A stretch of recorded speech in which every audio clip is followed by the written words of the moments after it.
and especially in infrastructure development and maintenance.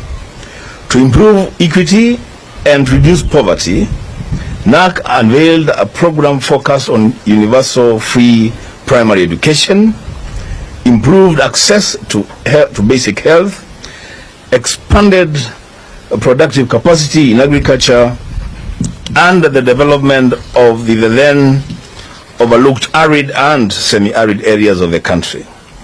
The Rainbow Coalition further focused on upgrading the living conditions of urban dwellers through the slum upgrading program. To enhance governance, Rainbow embarked on far-reaching reform of the judiciary, a strengthening of the rule of law and security, improvement in the prisons, police, and implementing reforms in public administration. The Rainbow Coalition shared with the country and the international community a well-spelled out plan to ensure its program could be funded in a sustainable manner.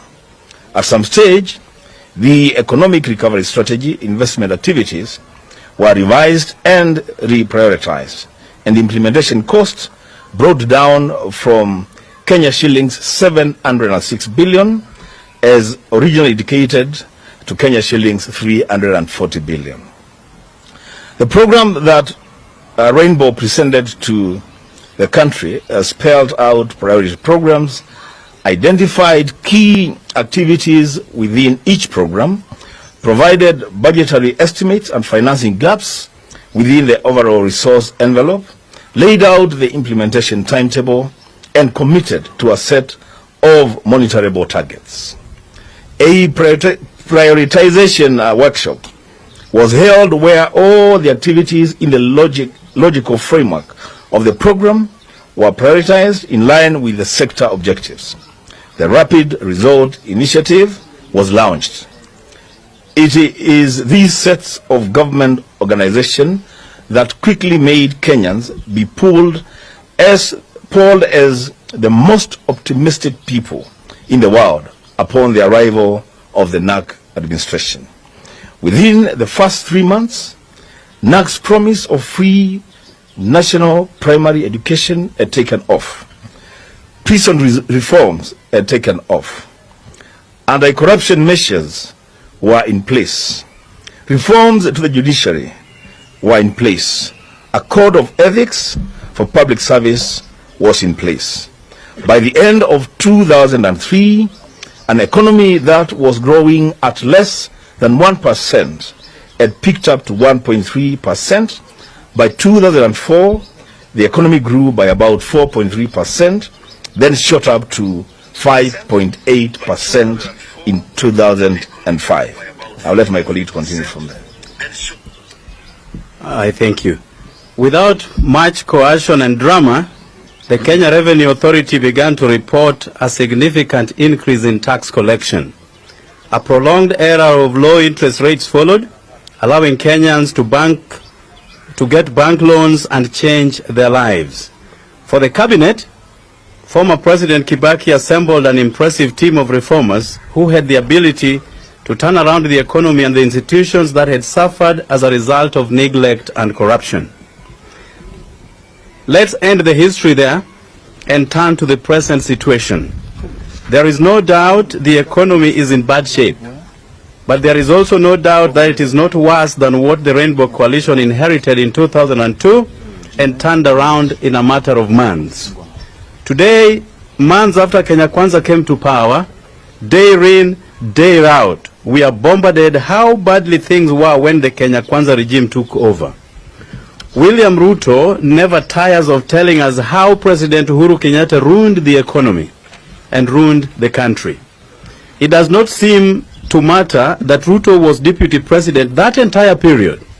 It doesn't seem to occur to him that he found the State House budget pegged at 4 billion shillings, which he increased to 9 billion shillings ostensibly for tea and mandazi.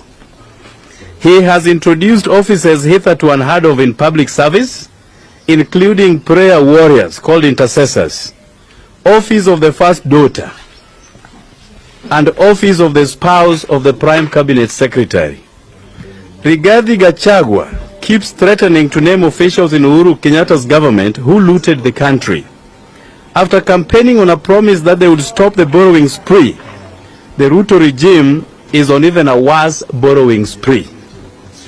Last Saturday, it was reported that Ruto is seeking 7.6 billion in loans from 76.6 billion in loans from foreign banks.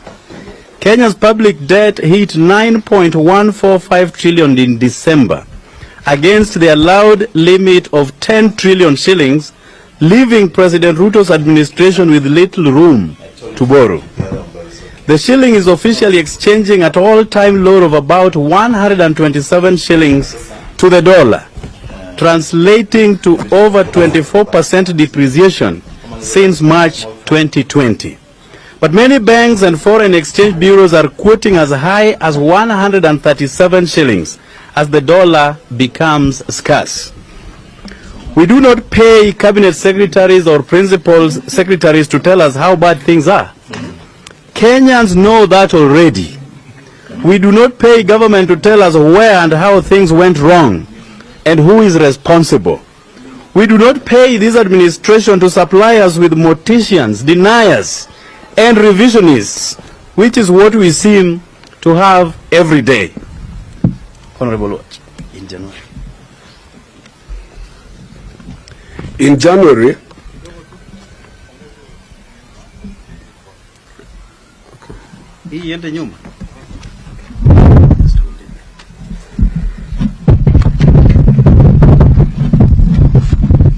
are we okay?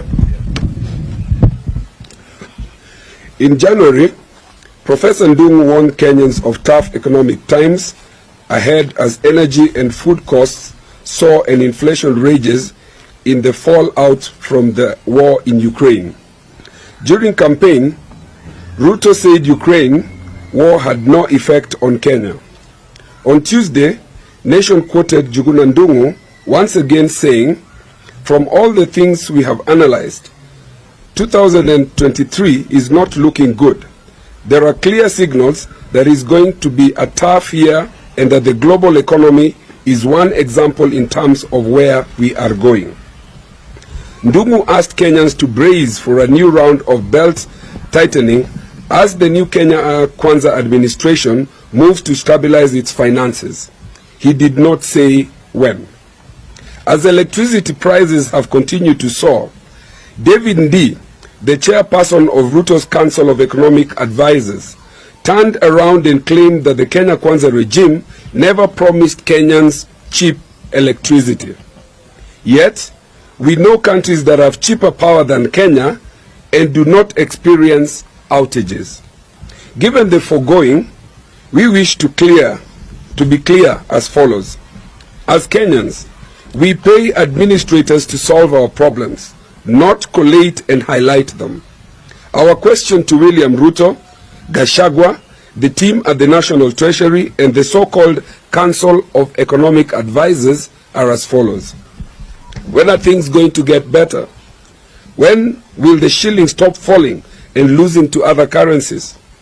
When will the shortage of dollar end? When will the prices of essential commodities come down? I will let my colleague continue from there. What is the plan? Can the plan be shared with Kenyans? We are concerned that the timelines keep changing. In the beginning, Kenyans were told costs would come down as soon as Ruto put the Bible down. After being sworn in, since putting the Bible down and prices refusing to come down, Kenyans were told fertilizers had been bought, still prices refused to come down. Then we were told Kenya has licensed GMO foods, still prices refused to come down, and the economy refused to pick up. Then we were told to wait for 6 months. Each time the months arrive, the goalpost shifts again. We want answers, and if they do not come in the next few days, we'll have no option